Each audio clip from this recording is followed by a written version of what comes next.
Today we're going to make some baked potatoes, but they're going to be special. These are going to be called Hasselback potatoes. And we're going to start with some nice Idaho potatoes, baking style, nice big ones. And I'm going to make 4 of them at once. But I'm going to use a method of slicing into the potatoes to make Hasselback potatoes. This recipe comes from Stockholm. It's actually Swedish Cuisine, and it was started by a chef at a restaurant called Hasselback in Stockholm. So I have wondered for a long time, what makes a Hasselback potato called by that name? That's what it is. I learned that today. Here's the ingredients. Of course, we have the baking potatoes. And I tried to find ones that are a long shape because we're going to slice across them. So sometimes you have to be a little particular in picking out your baking potatoes, but look for a submarine shaped potato. I'm going to use a stick of butter and some already chopped garlic as a little convenience, or you can chop your own. I'm going to use some fresh Italian herbs. This is a blend of parsley, basil, and oregano. It has a little salt in, but we're going to add some salt and pepper. And the real secret ingredient here is some Parmigiano Reggiano. And I'm using Love Bites. This is cheese from Italy. It was cut out of a large wheel of cheese in the store and broken into little bite-sized pieces, but we're going to make sure that the bite-sized pieces get into the slices on the potato. Let me show you how to cut this up. We're going to cut it very carefully, and you'll see why it's such a special baked potato. While I'm cutting the potatoes, I'm going to melt the stick of butter in the microwave, or you can do it on your stove top, whatever you like to do. But we're going to put the stick of butter in and get it softened up so that we can brush it on to the potato after it's cut. Right. The best way to be consistent with all the slices that you make in a potato is to use something to stop the knife on the way down. So I'm going to use a set of chopsticks, and this will be here to stop me in case I start to go too far. So we're going to put the chopsticks on each side of the potato. I'm going to take a very sharp knife that will easily cover that, and we're going to slice very thin slices, leave a little bit at the end.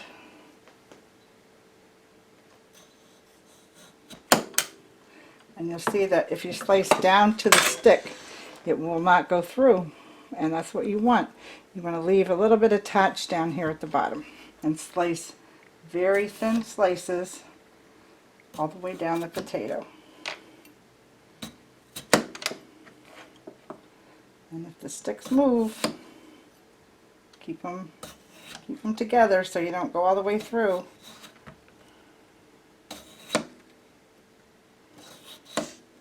And just take a look. You want consistent and thin slices like this that you can separate, because we're going to brush the butter and garlic and the cheese down in between the slices, but we want to make sure it stays attached.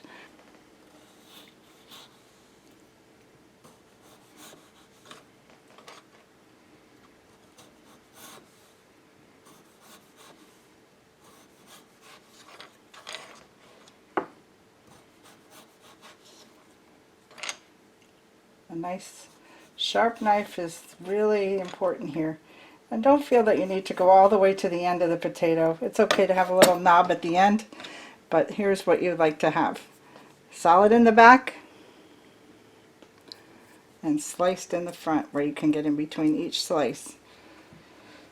I'm going to take a piece of foil that's a little extra long because we want to position this so that it stays still here. And put it on the tray and have a half-size sheet here.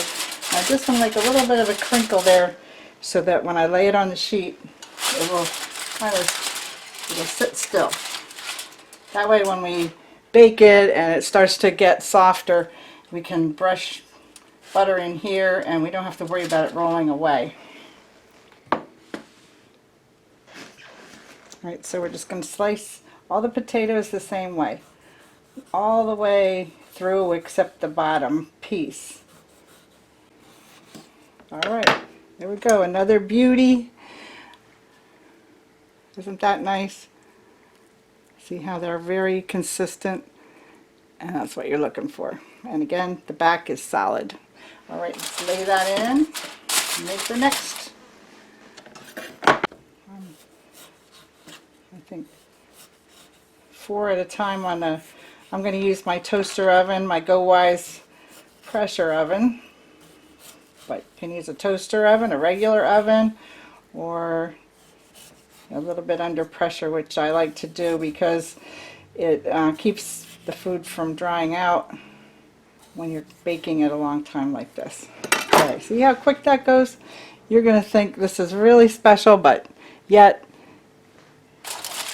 not that difficult to do, right? And when you find a nice potato, find the flattest side for it to sit, because you want it to stay still. If you know what I mean. Okay, let's get it done here.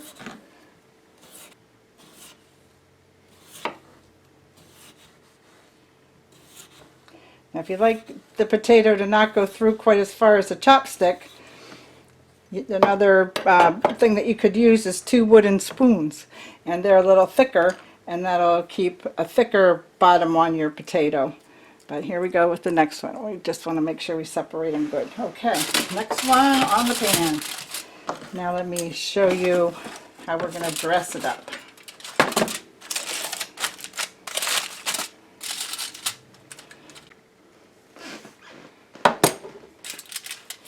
All right, now I have the stick of butter melted, and it's hot.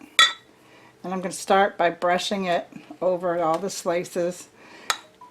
It'll start to run in between the cracks. Just get this started, and then we'll separate each one a little bit to make sure butter goes in between every crack. All right.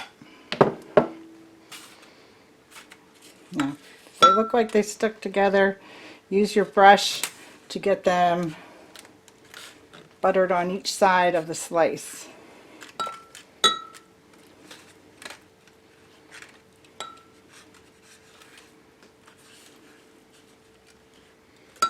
Seems like a lot of butter, but some is running off, and that'll flavor the bottom of the potato here too. Okay, now we got in between every slice of this one. See, with a brush it's so easy. Alright, now we still have some butter left in the measuring cup, so we'll put some of that on later, but let's get some of the other flavors in here now.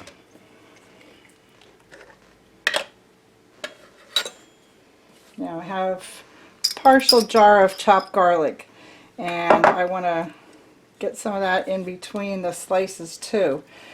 Just a little in between each slice. So now that the butter's in there, it allows some space for us to get this in. And you know, we're not shy about garlic around here, so adjust this recipe to your liking. If this is too much garlic, back off a little bit. Or you can season it however you like. All I know is it's really going to be tasty.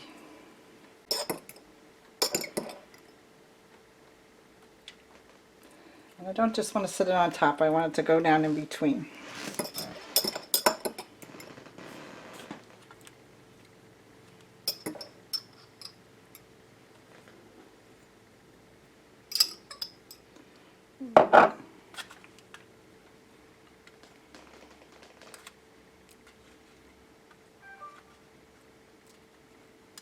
By putting the little chopped garlic pieces in here, it's going to help us keep these slices from sticking together and allow the other flavors to go in there too.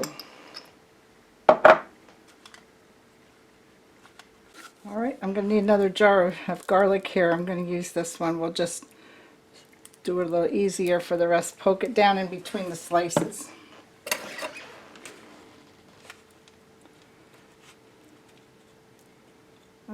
That works good.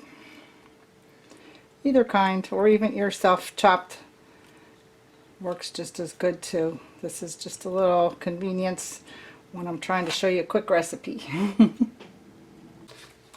Next thing we want to do is add some Italian herbs. Now I'm using the ones that are already chopped up, and these are very nice and moist, very fresh, and great for something like this. Oh my gosh, could you smell them? They smell so good, and look how moist they are. So this blends them all together for us, and we're going to just sprinkle and open those slices as we sprinkle in there, just to get that going down in the flavor well here too. Oh my goodness, this is going to be so good.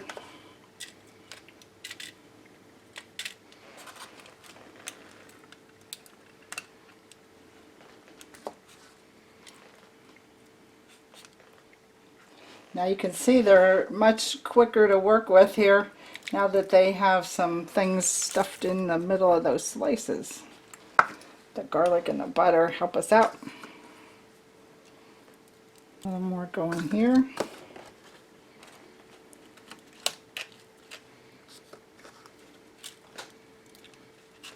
Next, you know, I don't always do this, but I'm going to use salt and pepper.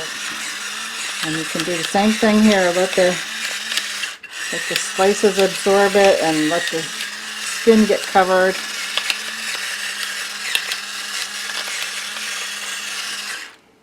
And same with the salt. This is sea salt. I don't want to put that much in, but I am going to add a little salt on top.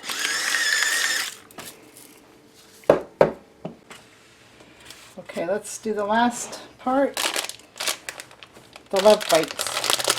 I just bought these today. They're fresh from Wegmans. And I don't know if you ever had fresh Parmesan that came out of a wheel as it was being cut in the store. But it is so moist. Look how moist this is. It's just so irresistible. Creamy, but yet firm. Oh my gosh. It's so creamy and nice. And we're going to break this into smaller pieces so that we can stuff some in between. So slow down, Kathy. We got to get these in here. So we want to really make sure every potato has been involved with some Parmigiano Reggiano right inside the slices. This is absolutely my favorite cheese. So just alternate with your slice back and forth a little bit so that it separates enough to let this cheese go in. And if you can't get your hands on such a beautiful cheese, use the grated cheese that you can buy in canisters everywhere USA, because that is also delicious. And if we still need a little topping, we're going to add some of that too, but we'll see how these come out.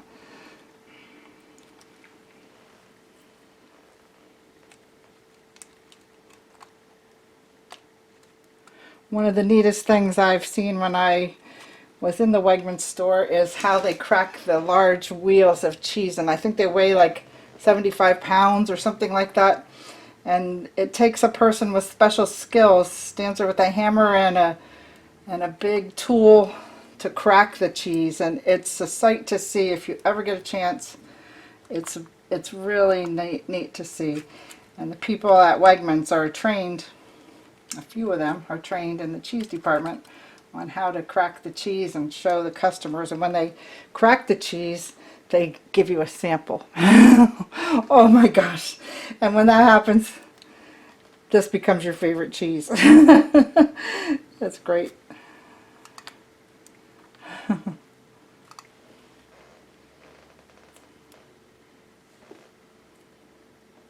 getting a little bit in each one. It's a little messy to make this recipe, but it's worth it. All right, are we ready to bake them?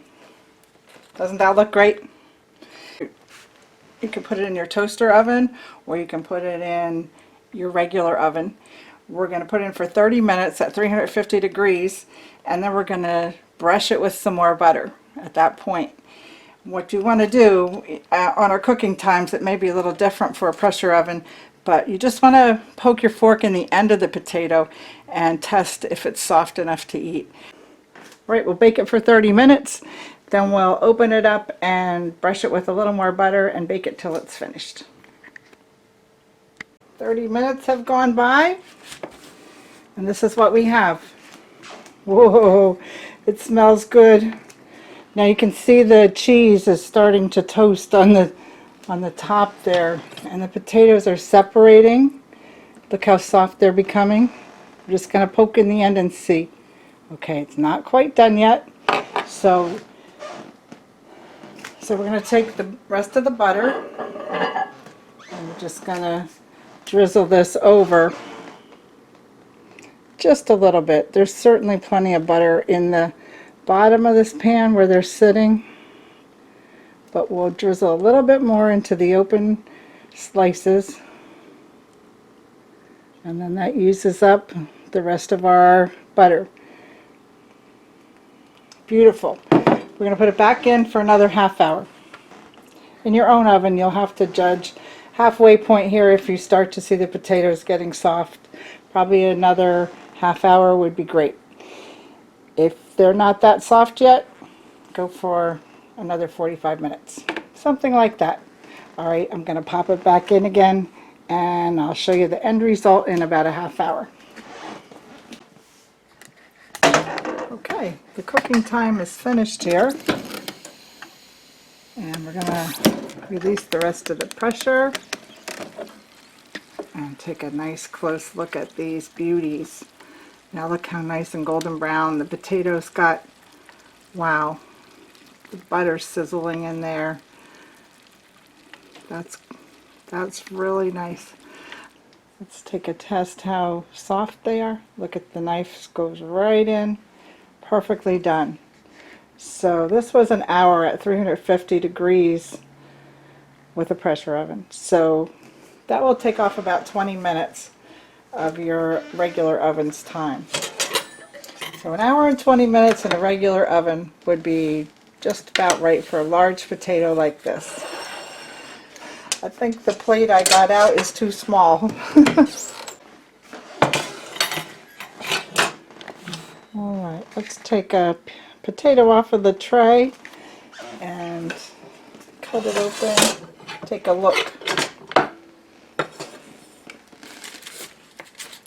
going to use my spurtle to lift it right off. See how nicely it stayed together?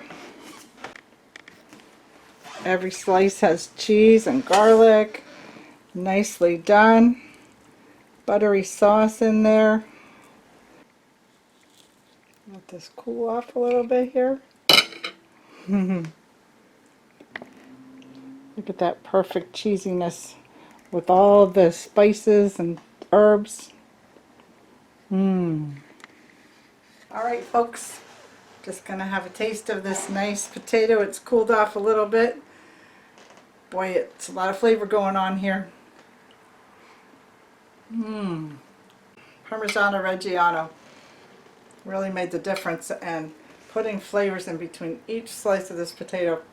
The fresh herbs to me were a really nice way to make this potato. So that's why I tried it this way for you, and I hope you like it. Thanks for watching the video, and try it out.